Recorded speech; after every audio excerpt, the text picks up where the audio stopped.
Bonjour à tous les amis, je vous fais une petite vidéo rapide. Donc on est revenu de vacances, j'ai fait une semaine de travaux. Bref, là j'étais de passage à nouveau sur mon PC à la maison et donc forcément avec ce qui est en train de se passer en ce moment, ça m'a donné quand même envie de vous faire une petite vidéo rapide.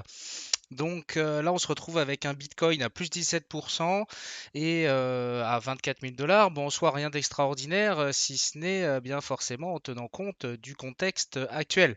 C'est-à-dire que là, en l'espace de très très peu de temps, en l'espace d'une semaine, on a l'USDC qui a des pegs, que d'ailleurs là, on retrouve à 0,99, donc qui tente à vouloir revenir s'accrocher à sa parité. Donc, ce qui est plutôt une bonne nouvelle en soi. Après, là, la chose, c'est on entend tellement parler de tout, que ce soit de SVB, euh, la banque là, qui en l'occurrence a fait faillite, la Fed qui essaye d'intervenir, qui essaye d'injecter eh bien, à coup de milliards, en tout cas, qui prennent de grosses dispositions là-dessus. On a eu également Silvergate. Enfin bref, il y a énormément d'informations qui nous sont parvenues et chaque marché a réagi un petit peu à sa manière. On va voir tout ça. En l'occurrence, on va commencer, allez, soyons fous, par le VIX qui, en l'occurrence, nous fait bien une belle explosion hein, à la hausse là sur les 3 derniers jours. Euh, Enfin, sur les 3 derniers jours, oui, sur les 3 derniers jours, mais bon, depuis le 9, donc forcément, en lien très direct avec ces faillites, avec ces problèmes bancaires, hein, clairement. Et donc, eh bien, tout ça, ça a emmené absolument tous les marchés vers le négatif, que ce soit le Dow Jones, le Nasdaq, les crypto-monnaies et ainsi de suite. Par contre, là, ce qui est vraiment stupéfiant à voir, ce qui est vraiment fou, c'est que on voit que là, on a un dollar index, hein, donc le dollar index, voilà, qui est face à un panier de devises qui, lui, eh bien, pouf, se met à retomber suite aux dernières décisions. On a eu également, euh, en l'occurrence, une banque centrale qui s'est montrée plutôt au quiche, hein, dans le sens où elle a annoncé, eh bien, on va faire simple, hein, en clair, vu que tout va bien, eh bien, peut-être qu'on n'a pas fini d'augmenter les taux. Et donc, finalement, si on continue d'augmenter les taux, on va recommencer plutôt à défavoriser les valeurs à risque type Nasdaq et ainsi de suite. Bon, bref, et au final, tout ça, ça a créé un mélange de tout qui fait que les marchés s'effondrent. Alors, je ne vous cache pas que, d'une manière générale, sur les marchés, ça, c'est quelque chose qui m'a toujours un peu, alors, surpris, mais en même temps fait rire de l'autre côté, c'est qu'il faut toujours absolument tout expliquer. Vous voyez, quand il se passe quelque chose sur les marchés, il faut trouver le pourquoi, du comment et ainsi de suite. Le problème qu'il y a là-dedans, c'est que bien, je pense que ni vous ni moi ne sommes dans les petits papiers de la haute, comment dire, de la stratosphère, on va dire, qui sont les décideurs, les vrais décideurs et ainsi de suite. Et ce qui fait que bien, on est toujours dans l'obligation de ne faire que de l'interprétation, de lire entre les lignes pour essayer de comprendre ce qui se passe et surtout quelles sont les répercussions du point de vue de l'investisseur. Et là, ce qui se passe en ce moment, c'est vraiment, vraiment très intéressant pour les crypto-monnaies. Là, vous avez le cours du Nasdaq. D'accord, donc le Nasdaq, je vous avais présenté cette figure qui avait été bien relativement suivie dans un premier temps, tout du moins. Donc on a fait la sortie par le haut de cette ligne de coup, figure de retournement. Et puis là, finalement, on est tout simplement en train de faire un pullback dessus, passer légèrement dessous, rattraper relativement vite. Le truc, c'est que vous avez peut-être encore en tête 2007 avec la chute de Lehman Brothers, hein, donc avec laquelle derrière s'en est suivi donc la crise des subprimes. Et là, le truc, c'est que la Fed est en train de surréagir très très très rapidement en fait à ce qui est en train de se passer avec SVB. D'accord? Donc il y a vraiment tout un tas d'informations qui sont quand même plus ou moins compliquées de une à comprendre et de deux surtout comprendre quelles sont les répercussions possibles sur les marchés. D'accord? Et je pense sincèrement que là, pour le coup, c'est vraiment l'analyse technique qui va nous aider en fait à y voir plus clair. Pourquoi? Eh bien parce que moi j'aime dire que le prix est la seule chose qui est sûre sur un marché ou sur un actif. C'est pour ça que d'ailleurs je me suis très fortement spécialisé sur l'analyse technique parce que autant on ne peut pas faire sans l'analyse fondamentale. D'accord, on l'a bien vécu la dernière année, on l'a bien vécu pendant le Covid aussi. À chaque crise, on voit bien que c'est l'analyse fondamentale qui prend le dessus, hein, bien entendu, d'une manière générale. L'analyse technique est là pour nous aider à rentrer dans un sens, à suivre des vagues et ainsi de suite. Mais en même temps, la seule chose qui est vraie, dans tout ce qu'on peut entendre, parce que là, on voit vraiment de tout en fonction des fils d'actualité que vous suivez. Vous avez les optimistes, vous avez les pessimistes, vous avez les prophètes de l'apocalypse, vous avez voilà. Enfin bref, bon, en ce moment, il n'y a pas trop de to the moon, donc c'est déjà ça. Mais ça n'empêche qu'il y a quand même beaucoup de choses et c'est compliqué de tirer son épingle du jeu là-dedans. C'est compliqué de savoir où est le vrai, où est le faux. Eh bien là, où est le vrai, c'est une certitude. Le Bitcoin est à 24 000 dollars. D'accord? Il était inscrit au sein d'un canal haussier, d'accord? Donc on avait déterminé ce support hein, quand on était en train de faire les divergences ici. Donc on a eu première divergence ici, deuxième ici. On se retrouve avec un reflux qui, comme de par hasard ou comme un fait exprès, je ne sais pas, eh bien se synchronise avec un événement fondamental. En l'occurrence, c'était donc Silvergate, pardon, et puis ce qui s'en est suivi donc. Mais en l'occurrence, ici, d'un point de vue technique, c'est un mouvement tout à fait rationnel, rapide, certes, mais tout à fait rationnel et cohérent par rapport à ce qu'il est en train de faire. Et ce qu'il est vraiment super intéressant de noter ici, c'est le fait que sur ce niveau-là, ici, on a eu une pluie d'acheteurs avec des volumes qui ont littéralement explosé ici quand on est arrivé pour faire la touchette sur le support de canal ici à 19 500, hein, donc 12 500, extension du niveau des 20 000 hein, finalement, puisqu'en clôture, on a quand même réussi à tenir systématiquement en clôture le niveau des 20 000, même si en touchette, on vient faire les 19 500, d'accord. Et ici, on se retrouve avec explosion de volume, d'accord, et retour à la hausse. D'accord? Donc là, ça s'apparente vraiment très très fort. Vous avez déjà entendu forcément parler de cette expression, donc un piège à vendeur. Là, clairement, si vous ne saviez pas ce qu'est un piège à vendeur, eh ben, ça ressemble à ça. D'accord? Là, clairement, on est là-dessus. Alors après, le truc, c'est que soit on fait confiance à l'analyse technique et puis on se dit bon bah écoutez visiblement il y a quelque chose que j'ai pas compris parce que là on est en train de me parler de crise financière, on est en train de me parler de récession, on est en train de parler de banques qui font faillite et on se retrouve avec un Bitcoin qui est que je sache en tout cas l'actif le plus risqué, d'accord, et le plus volatile aux dernières nouvelles qui lui, en l'occurrence, s'en sort bien et avale en deux bougies ce qu'il a descendu en je ne sais pas combien de jours, mais comme s'il ne s'était rien passé. Alors, oui, c'est vrai que on a la Fed qui s'énerve un petit peu, qui dit bon bah on va réinjecter 25 milliards, alors pas forcément dans SVB, mais d'une manière générale pour soutenir les sociétés qui ont des soucis liés aux problèmes bancaires et ainsi de suite. Bon, soit. On a effectivement un USDC qui a des pegs qui repègue, ok, donc qui retrouve sa parité, tout va bien. Enfin, visiblement, tout va bien en tout cas.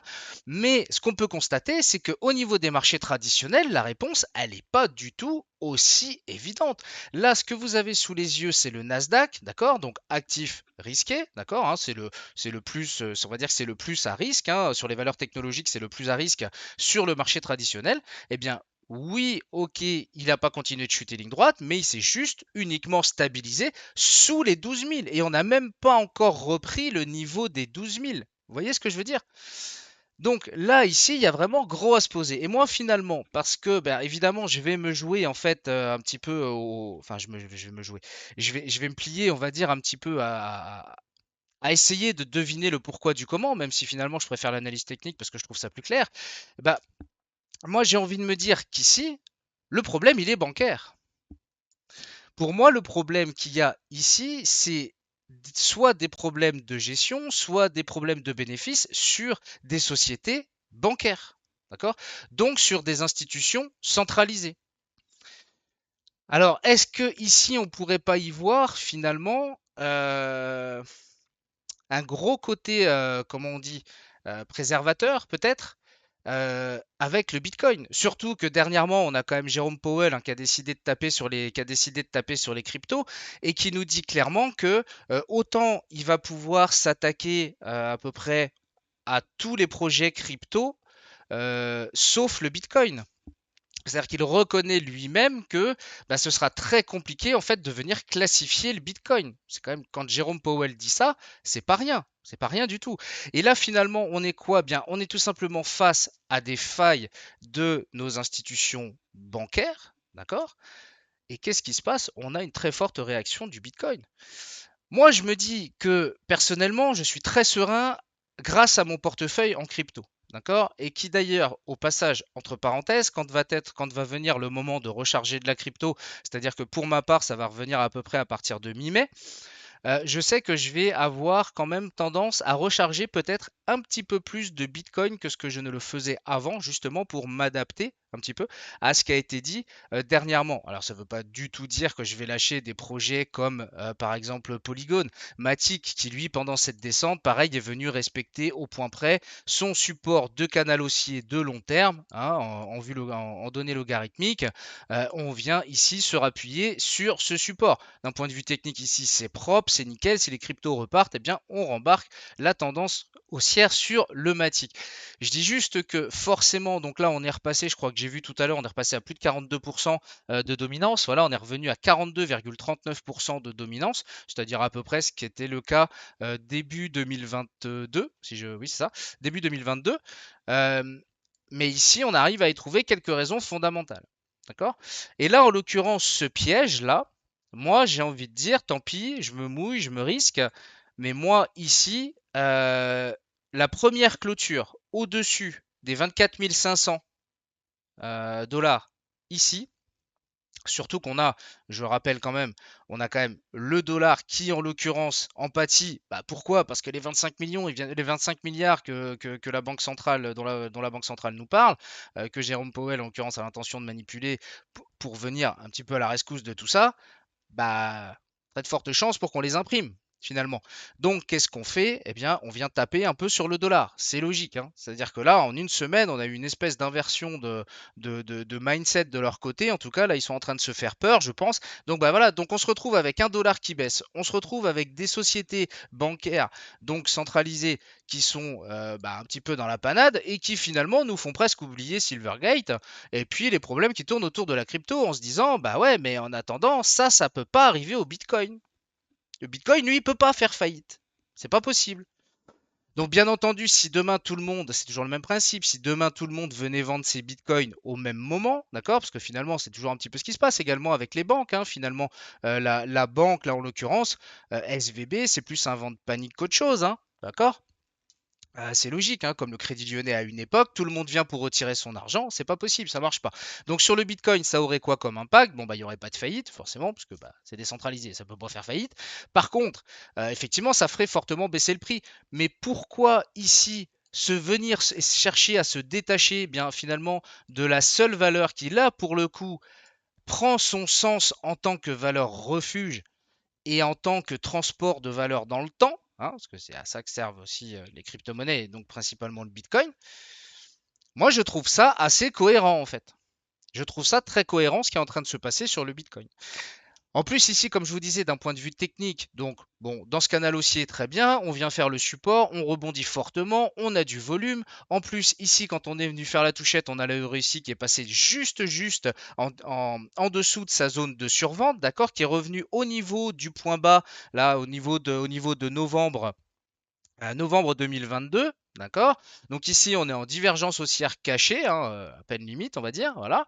Donc d'un point de vue technique, c'est super propre. On a du volume en rebond, donc sur ce niveau technique, c'est super propre, tout va bien.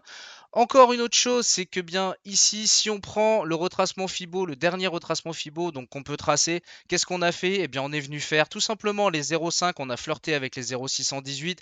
Pareil, c'est proprissime quand on est au sein d'une tendance haussière, d'accord?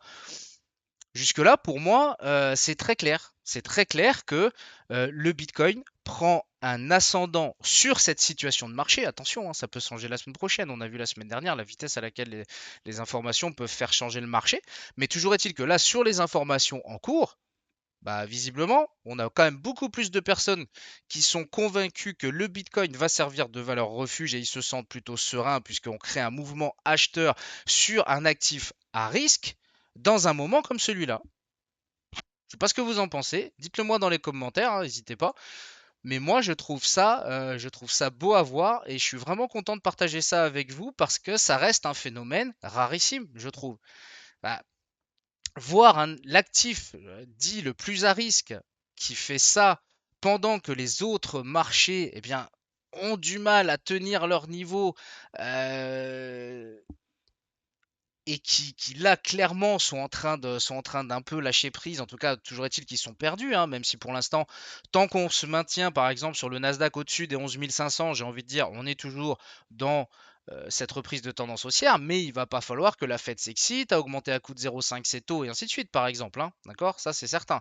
Maintenant, ici, par rapport à la faillite à proprement parler, ce qui se passe clairement sur les crypto-monnaies, moi, pour moi, clairement, on est haussier.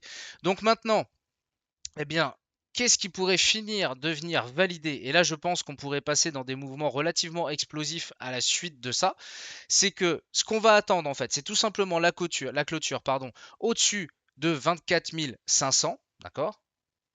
Parce qu'après, bah oui, éventuellement les 25 000, mais déjà au niveau des 24 500, au niveau des 24 500 ici, ben on sera déjà bien, on aura déjà de bonnes informations.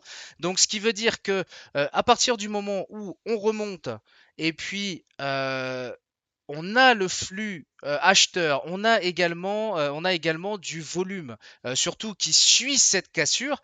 Je peux quasiment vous assurer que là, on va se télétransporter.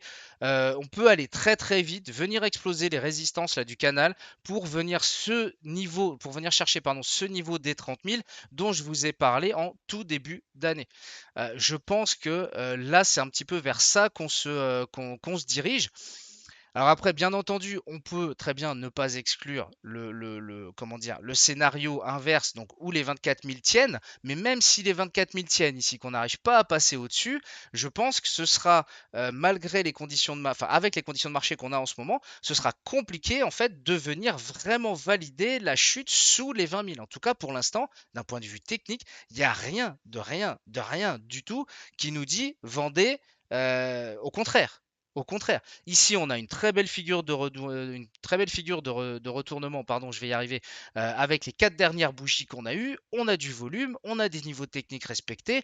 Là, pour l'instant, pour moi, je pars vraiment du principe que eh bien, les opérateurs vont plutôt dans le sens où eh bien, finalement, le Bitcoin ici bah, peut clairement servir de valeur refuge. Moi, je sais que personnellement, les fonds que j'ai, je suis pas plus rassuré s'ils sont en USDT par exemple. Alors, j'ai absolument pas peur hein, du DPEG de l'USDT potentiel. Bon, j'en ai pas peur, sincèrement. Mais je me sens beaucoup mieux en fait avec du Bitcoin en portefeuille. Et je peux vous assurer que je ne suis pas le seul. Alors, bien entendu, tout ça, ce ne sont toujours pas des conseils en investissement, d'accord? Je vous dis pas de faire all-in ici. Ouais, CryptoGulu, il a dit ça va à 30 000. Non, déjà, il a pas dit ça va à 30 000. Il a dit il y a forte chance pour que ça pousse fort si on vient clôturer au-dessus des 24 500, d'accord? Et après, c'est en tenant compte des informations de marché qu'on a en ce moment. Et puis ici, j'estime que je fais vraiment que de l'analyse totalement factuelle. Factuellement, j'ai un dollar qui baisse. Factuellement, j'ai des indices, parce que là, je vous montre que le Nasdaq, mais c'est la même avec le DAX, c'est la même avec le Dow Jones, et ainsi de suite, qui, eux, ont beaucoup plus de mal à passer ce moment. Et justement, dans un moment difficile, j'ai envie de dire, si juste on avait le Bitcoin qui se maintenait gentiment, ne serait-ce qu'au-dessus de ces 21 000 ici, ce serait déjà beau, en fait, de par le contexte de marché. Eh ben non, on est à l'opposé de ça, on arrive à être poussif et on arrive à recréer de l'élan avec du volume à la hausse. Voilà, personnellement, ça n'engage que moi, je vous l'ai dit, ce ne sont pas des conseils en investissement, je ne vous dis pas d'acheter, je ne vous dis pas de vendre, je ne vous dis rien du tout. Je dis juste que moi, ce que je vois là, je pense que c'est quelque chose qui est suffisamment rare pour être remarqué. Et ça, je pense sincèrement qu'il n'y a que l'analyse technique pour le coup. C'est assez rare, hein, on va être franc, c'est assez rare. Mais là, je pense que pour le coup, il n'y a vraiment que l'analyse technique, donc l'analyse psychologique des investisseurs sur les marchés, qui peut nous permettre de constater ça et d'en arriver à cette conclusion-là. Voilà. Écoutez, je ne vais pas vous déranger plus, hein, j'avais juste envie de partager ça avec vous, parce que moi, quand je vois ça, je me dis c'est vraiment beau, et c'est surtout que ça met du baume au cœur hein, pour toute la partie crypto-monnaie, avec tout ce qu'on a vécu dernièrement eh bien, voir en fait que le Bitcoin peut venir à la rescousse en cas de crise bancaire, en cas de crise financière. C'est à ça que ça ressemblerait. Alors, bien entendu, à beaucoup plus grande échelle, hein, sur une grosse crise. Mais je pense que c'est ici que le Bitcoin peut enfin matérialiser son titre de valeur refuge. Je vous laisse là-dessus, les amis. Vous savez que je peux pas faire trop de vidéos en ce moment. Je vous invite quand même à vous abonner pour quand je reviendrai plus régulièrement, à liker la vidéo parce que ça aide au référencement. Et puis, bien, pareil, soit si je raperçois quelque chose de très intéressant, je ferai en sorte bien, de vous faire une petite vidéo là-dessus pour vous donner mon opinion et uniquement mon opinion, hein, d'ailleurs. Si vous n'êtes pas d'accord, bah, c'est pareil, vous pouvez me le dire en commentaire. Moi, je trouve que la critique, quand elle est constructive, elle est toujours intéressante et elle fait avancer. Voilà. Écoutez, je vous dis à plus, les amis. Moi, je retourne à mes travaux. Je continue d'avancer pour ce projet d'appartement, de Airbnb et ainsi de suite, que j'aurai l'occasion, bien entendu, de redévelopper plus tard sur la chaîne. En attendant, portez-vous bien, soyez prudents dans vos investissements et je vous dis à tout bientôt, les amis. Ciao. À plus, les amis.